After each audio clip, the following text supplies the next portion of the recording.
मां हूं, धरती मां। स्नेह करने वालों की बात ठुकराना अपने पतन को निमंत्रण देने के समान होता है। जो प्रेम करते हैं वे कदापि नहीं चाहते कि उनकी तनिक भी हानि हो जिनसे वे प्रेम करते हैं। परंतु इसका क्या किया जाए कि विनाशकाल आने से पहले बुद्धि अपने आप विपरीत हो जाती है। मैं देख रही हूं कि बलि के साथ भी कुछ ऐसा ही हो रहा है। उसने दादा भक्त प्रहलाद की सुनी अनसुनी कर दी, परंतु यह देखकर तो मेरे दुख की सीमा नहीं रही कि उसने माता लक्ष्मी की बात भी नहीं मानी। उस माता की जो बलि पर अपना अथाह प्रेम न्यौछावर करती रही, जिन्होंने उसे दान हेतु प्रतिदिन स्वर्ण देने की कृपा की। मुझे विश्वास है कि बलि का यह हठ उसके लिए अत्यंत हानिकारक सिद्ध होगा।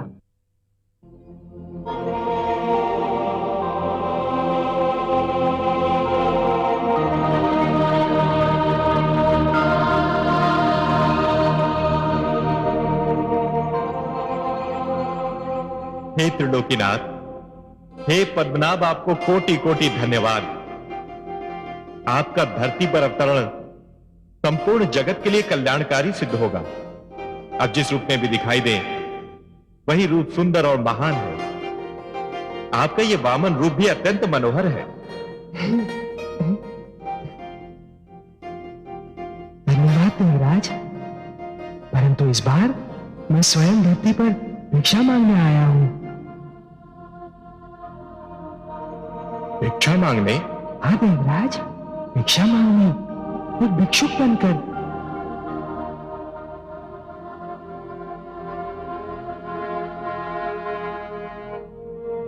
आपकी वाणी सुनकर हम समस्त देवता मूक रह गए। हमें आश्चर्य हो रहा है हे सर्वेश्वर। क्यों आश्चर्य क्यों हो रहा है देवराज? भिक्षा मांगना कोई भला कार्य नहीं। हे जगदीश्वर, भिक्षा मांगना तो एक निकृष्ट कर्म है, निंदनीय कार्य है, सामाजिक अपराध है। भिक्षुक तो दया का पात्र होता है।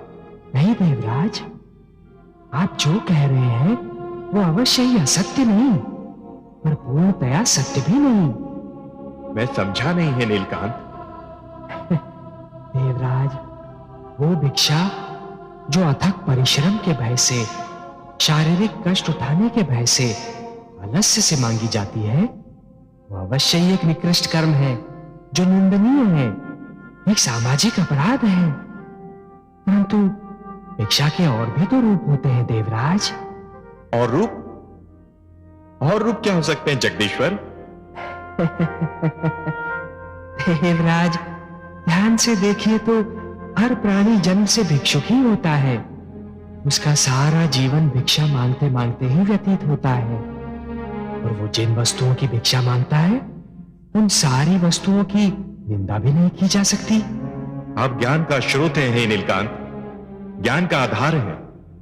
जो आप जानते हैं कोई और उसका एक अंश भी नहीं जान सकता।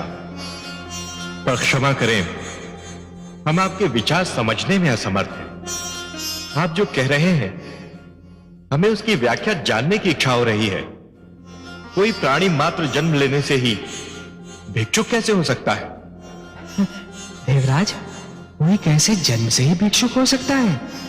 देवराज, प्राणी तो जन्म लेते ही सर्वप्रथम अपनी माता से दूध की भिक्षा मांगता है ना?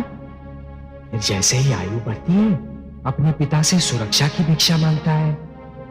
एक शिष्य के रूप में अपने गुरु से ज्ञान और विद्या की भिक्षा मांगता है। नई पीढ़ियां पुरानी पीढ़ियों से उनके अनुभव की भिक्षा मांगती हैं। पौधे जड़ की सुरक्षा के लिए जल से, तने की सुरक्षा के लिए वायु से, और फल फूलों की वृद्धि के लिए प्रकाश से भिक्षा मांगते हैं। क्या ये सत्य नहीं है देवराज? धन्य है वासुदेव, धन्य है आप। कितनी ज्ञानवर्धक और मनमोहक बातें हैं आपकी। आपने तो भिक्षा के अर्थ ही बदल दिए। देवराज, पुष्प के निकट जाए बिना इसका निर्णय नहीं किया जा सकता कि उसमें सुगंध है या दुर्गंध। तालाब के निकट जाए बिना इसका निर्णय नहीं हो सकता कि उसका जल पीने योग्य है या नहीं। और उसी प्रकार किसी भी वस्तु को ध्यान से देखे बिना इसका निर्णय नहीं हो सकता देवराज कि उस वस्तु में गुण है या अवगुण। देवराज, हर वो भिक्षा महान है जो ज्ञान में वृद्धि करती है। और अभी तो आपने स्वयं मुझे भिक्षा मांगते देखा। आपने हमारे नेत्र खोल दिए त्रिलोकीनाथ। भिक्षा सदैव शीश नवाकर मांगी जाती है देवराज। सिर का झुकना मन और मस्तिष्क में भरे हुए अहंकार की मृत्यु की घोषणा है। अहंकार जो प्राणी का सबसे महान वैरी है देवराज। और यदि इस वामन रूप में मैं भिक्षा मांगूंगा तो एक आदर्श प्रस्थापित होगा। मानव यह समझ पाएगा कि भिक्षा का सही अर्थ क्या है। क्योंकि यदि मैं भिक्षा मांगूंगा तो केवल मानव कल्याण के लिए, जगत कल्याण के लिए, जो कि मेरा लक्ष्य है।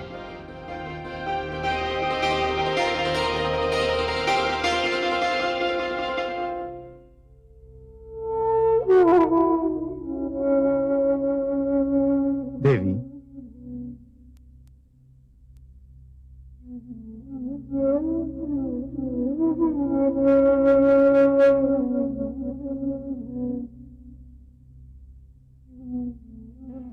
देवी,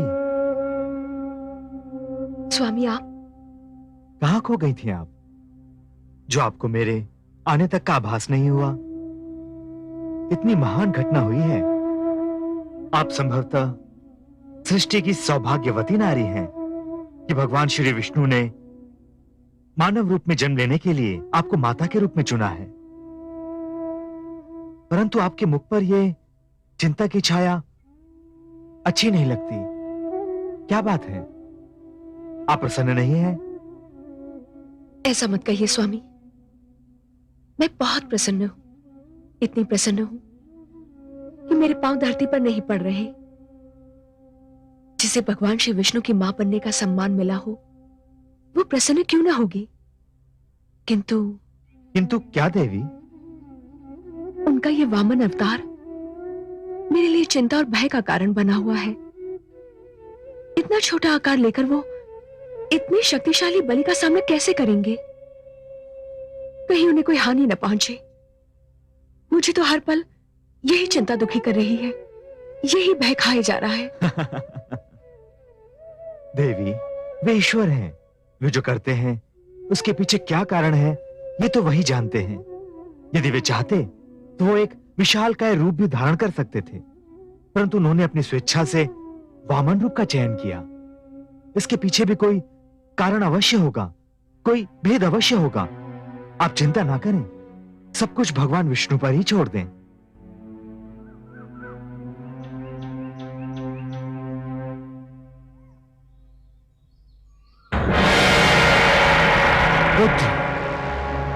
पुत्र बलि, पुत्र बलि! अरे, ये गुरुदेव को अचानक क्या हो गया? मैंने अपने जीवन में उन्हें कभी इतना व्यग्र और भयभीत नहीं देखा। लगता है गुरुदेव ने ध्यान में कुछ ऐसा देख लिया है जिसने उन्हें व्यग्र और भयभीत कर दिया है।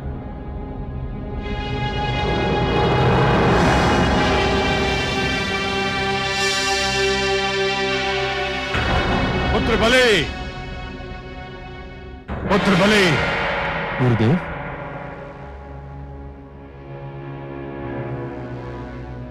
प्रणाम गुरुदेव। क्या बात है, आप इतने चिंतित और व्याकुल क्यों उठे? मुझसे कोई प्रश्न मत पूछना वत्स। मेरे पास प्रश्नोत्तर का तनिक भी समय नहीं है। जो कुछ मैं कह रहा हूं उसे ध्यान से सुनो और उसका पालन करो। जो आज्ञा गुरुदेव। पुत्र, देवता तुम्हारे विरुद्ध षड्यंत्र रच रहे हैं। षड्यंत्र? परंतु कैसा षड्यंत्र? मैंने कहा ना, मेरे पास प्रश्नोत्तर का समय नहीं है। केवल इतना जान लो कि मैं उनके षड्यंत्र को सफल नहीं होने दूंगा, परंतु इसके लिए तुम्हें इसी समय मेरे साथ चलना होगा। जो आज्ञा गुरुदेव। परंतु मुझे कहां चलना होगा, क्या करना होगा? तुम्हें सबसे पहले मेरे साथ चलकर अश्वमेध यज्ञ की घोषणा करनी होगी। मुझे विश्वास है लोक में किसी के पास इतना साहस नहीं है कि वो तुम्हारे अश्व को रोक सके। और यदि अश्वमेध यज्ञ की समस्त क्रिया संपूर्ण हो गई तो देवताओं का षड्यंत्र विफल हो जाएगा। गुरुदेव, मैं आपसे अनुरोध नहीं करता, परंतु यदि आपकी इच्छा हो तो मुझे देवताओं के षड्यंत्र का कुछ ज्ञान तो दें। सुनो वत्स, तुम्हें स्मरण होगा कि देव माता अदिति तुम्हारी दान दक्षिणा की ख्याति सुनकर तुम्हारे पास आई थी। हाँ गुरुदेव, मुझे भली भांति स्मरण है। और वो अपने पुत्रों के लिए क्षमा दान मांगने आई थी। मुझे इस बात का भी अनुमान है। पर तुमने पहले ही अपना निर्णय सुना दिया था कि तुम देवताओं को क्षमा दान देने के अतिरिक्त किसी को भी और कुछ भी दे सकते हो। तो देव माता को निराश होकर तुम्हारे द्वार से लौटना पड़ा। तो फिर गुरुदेव? फिर वो विष्णु के पास गई और उन्हें उनका एक पुराना वचन स्मरण कराया, और उसी के फलस्वरूप विष्णु ने धरती पर अवतार ले लिया। यह तो बड़ी प्रसन्नता की बात है गुरुदेव। उतनी प्रसन्नता की बात भी नहीं है जितनी तुम समझ रहे हो।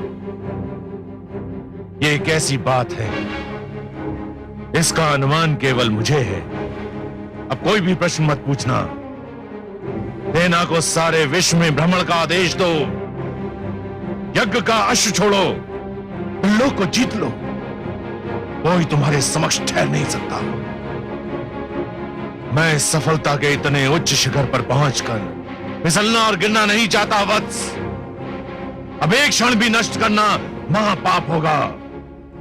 ये मेरी आज्ञा है, ये मेरा आदेश है। गुरुदेव, आपकी आज्ञा का भी और इसी समय पालन किया जाएगा। यज्ञ का अश्व अभी छोड़ा जाएगा।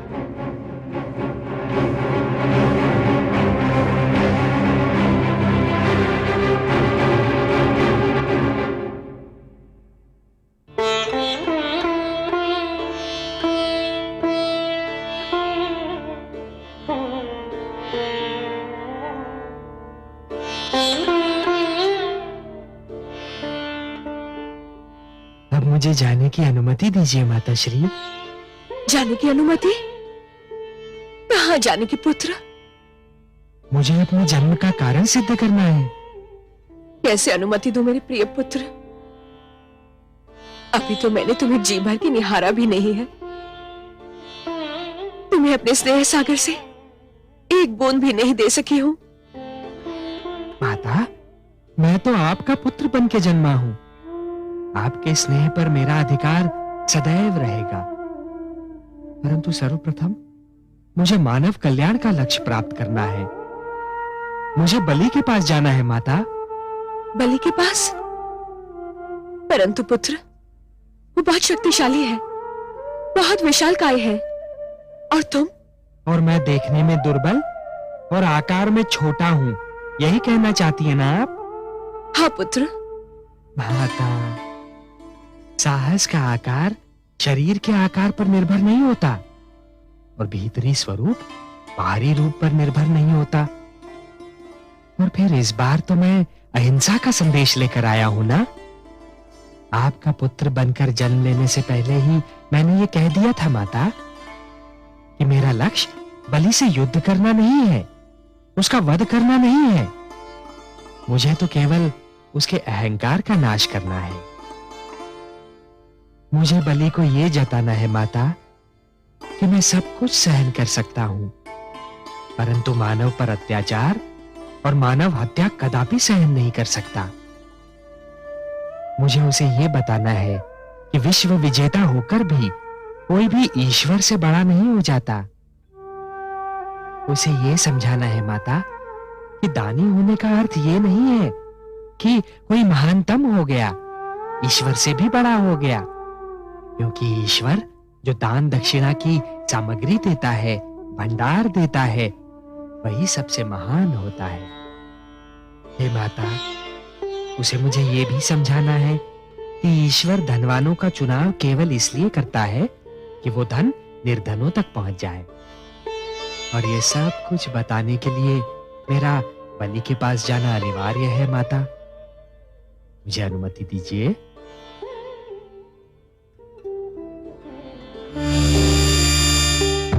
मैं मां हूं, धरती मां।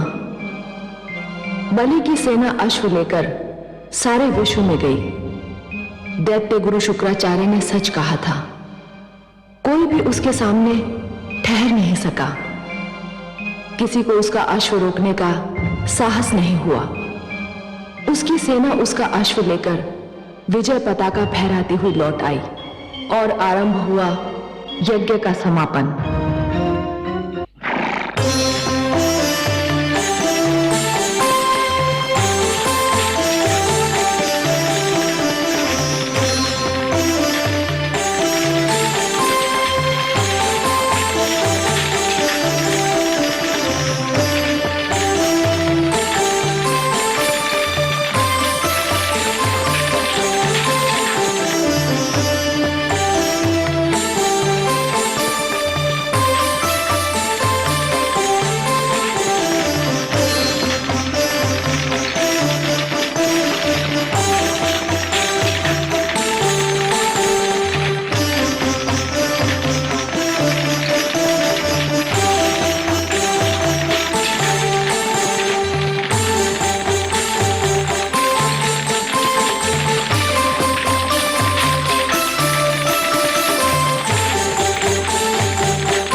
यज्ञ के समापन के लिए अंतिम संहिता डालो वत्स।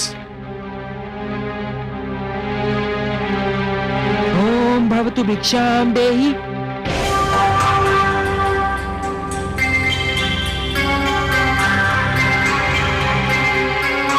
कहां जा रहे हो वत्स? यज्ञ समापन के अंतिम क्षण है ये। पूर्ण आहुति डालो।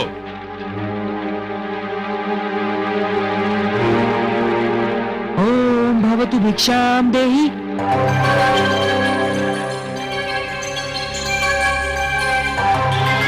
बैठ जाओ वत्स, तुम यज्ञ छोड़कर कहीं नहीं जाओगे। भिक्षाम देहि राजन।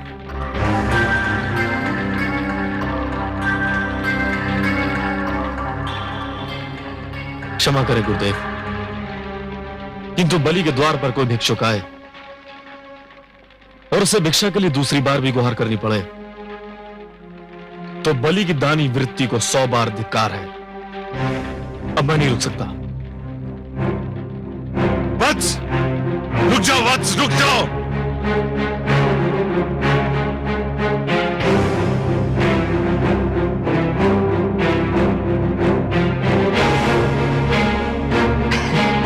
प्रणाम राजन। प्रणाम ब्राह्मणदेव।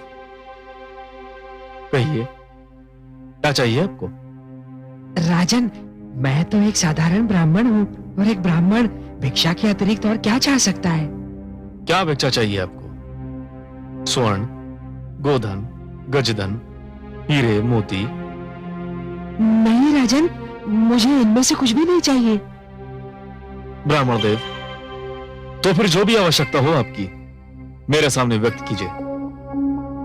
यदि मेरे वश में हुआ तो मैं उसे पूरा करने में तनिक भी संकोच नहीं करूंगा। राजन, राजन, मुझे तो केवल 3 पग भूमि चाहिए। 3 पग भूमि? ब्राह्मणदेव, क्या करेंगे आप 3 पग भूमि का?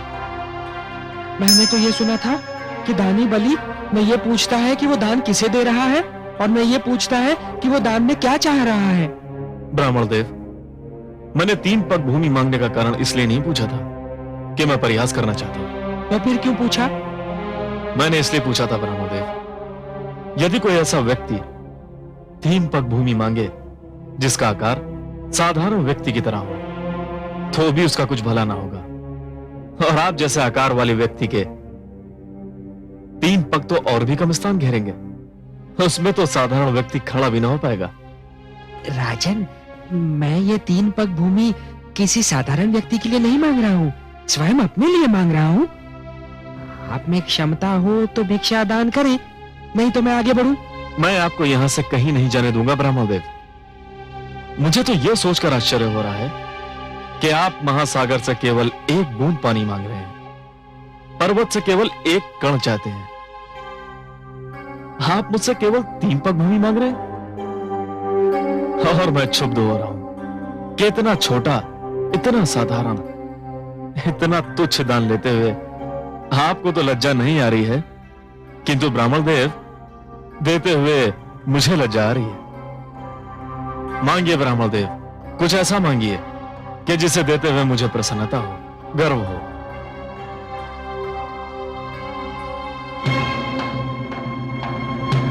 राजन, मुझे तो केवल 3 पग भूमि चाहिए।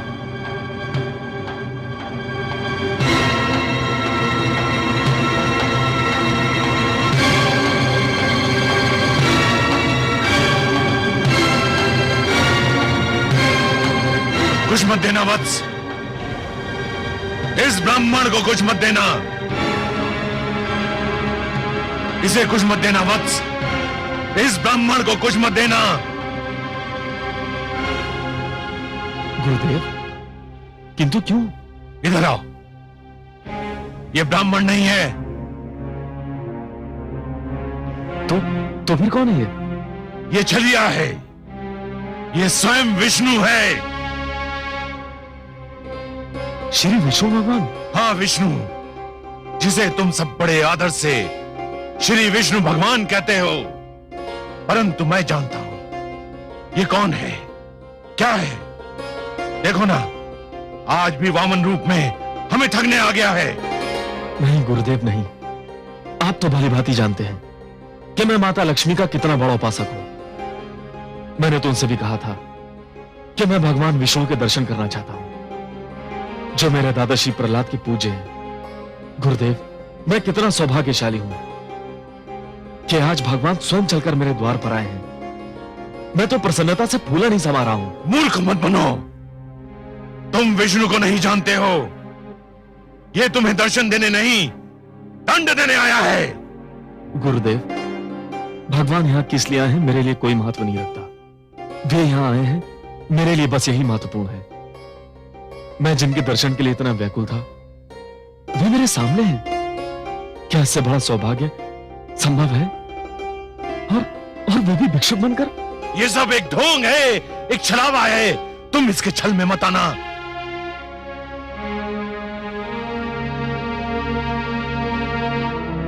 महाराज के विचार में यदि कोई परिवर्तन हुआ हो तो ये ब्राह्मण भिक्षा लिए बिना भी जा सकता है। राजन,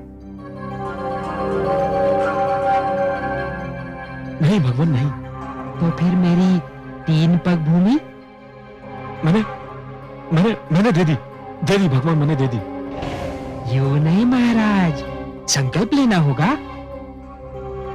अवश्य।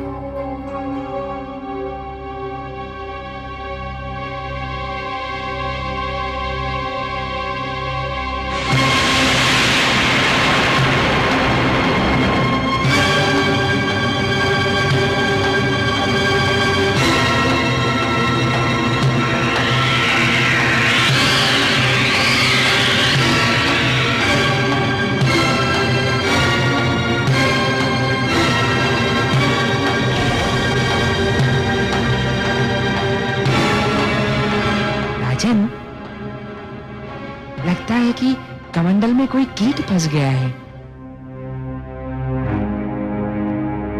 एक क्षण, मेरा छाता।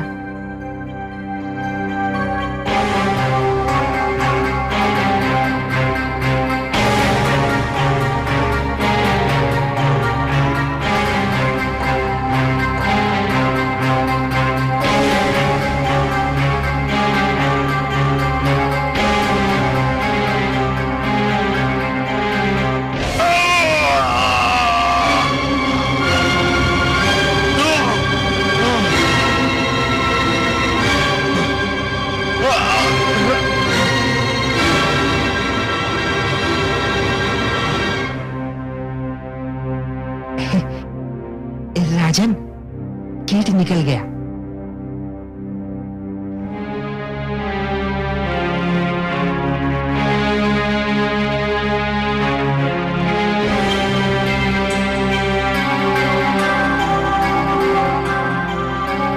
हे ब्राह्मण देव, लीजिए, मैंने संकल्प ले लिया। मेरे अहोभाग्य के संसार को सब कुछ बांटने वाला आज मुझसे केवल 3 पग भूमि की याचना कर रहा है। ब्राह्मण देव, नाप लीजिए 3 पग भूमि। मेरा दान स्वीकार करके मुझे धन्य कर दीजिए। तो लो वत्स, मैं 3 पग नापता हूं।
गंगा का अवतरण है।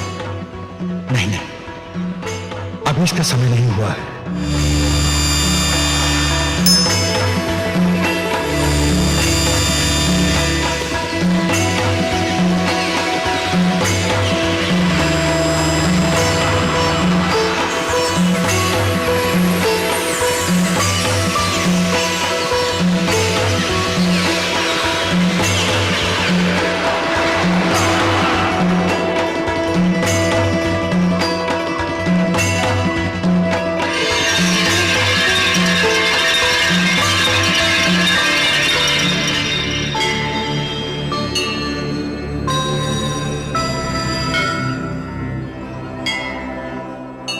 हे आदि प्रजापति, मुझे अपने कमंडल से मुक्त करने की कृपा कीजिए। मुझे धरती पर जाना है। धरती मुझे पुकार रही है। धरती को मेरी आवश्यकता है। मैं जानता हूं देवी गंगा, पृथ्वी पर आपका अवतरण नितांत आवश्यक है, किंतु अभी आपके पृथ्वी पर अवतरण का समय नहीं आया है। अभी आपको यही मेरे कमंडल में रह के प्रतीक्षा करनी होगी। जो आज्ञा।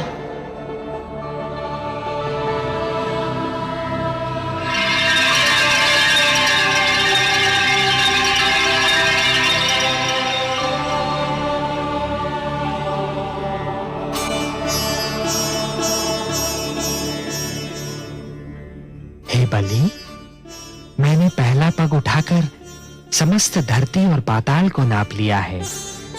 अब मैं दूसरा पग उठाने जा रहा हूं।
दूसरा पग उठाकर मैंने समस्त नक्षत्र मंडल और आकाश को नाप लिया है बलि।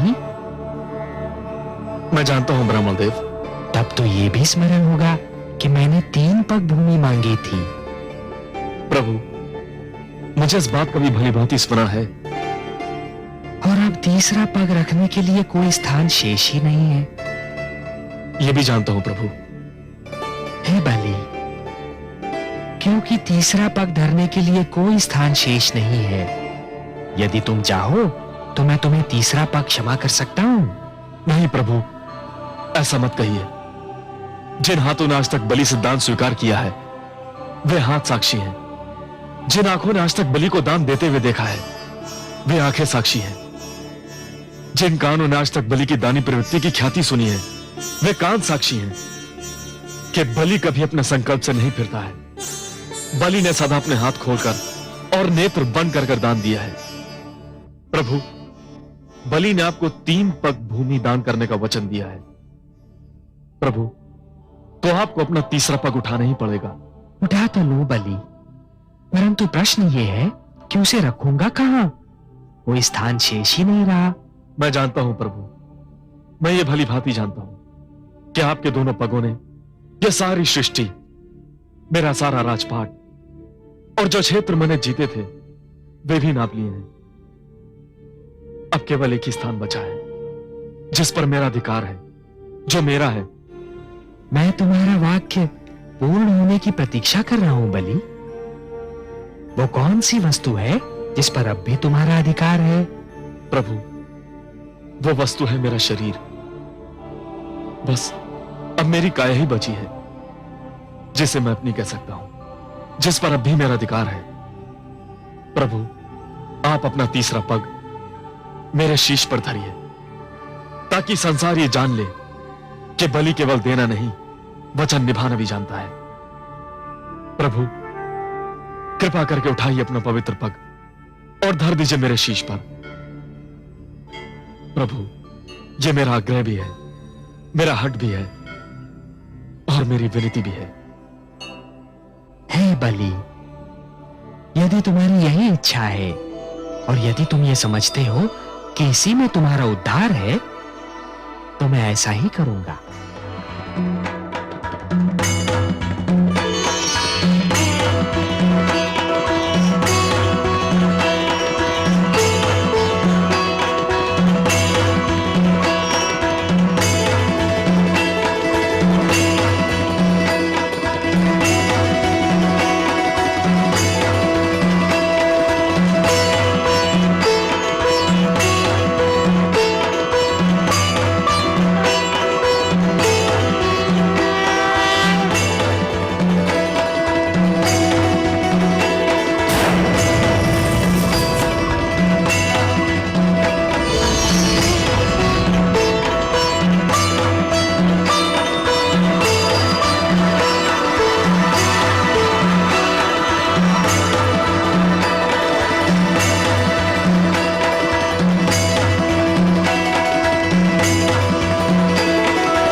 मैं धन्य हो गया प्रभु, मैंने अपना वचन निभा दिया। हाँ बलि, तुमने अपना वचन निभाया तो सही, पर जानते हो कि यह सब मैंने क्यों किया? हे प्रभु, आपके अतिरिक्त आपकी लीला और कौन जान सकता है। मैं तो केवल इतना जानता हूं कि संभवतः इसी में मेरा उद्धार निहित है। बलि, तुमने अपने जीवन का प्रारंभ बड़े शुभ और उत्तम ढंग से किया था, परंतु जब तुम जीवन के दोराहे पर पहुंचे तब तुम उस मार्ग पर चल पड़े बलि जिस पर असत्य का डेरा था, अहंकार का अंधेरा था। यह वो मार्ग नहीं था बलि जो मेरे भक्त प्रहलाद ने चुना था। यह तो हिरण्यकशिपु की प्रवृत्ति का मार्ग था, जिसके दमन चक्र को रोकने के लिए स्वयं मुझे नरसिंह अवतार धारण करना पड़ा था। जगदीश्वर का लक्ष्य है मानव का कल्याण। आए वामन रूप में धरती पर भगवान। दो पग में भगवान ने नापे दोनों धाम।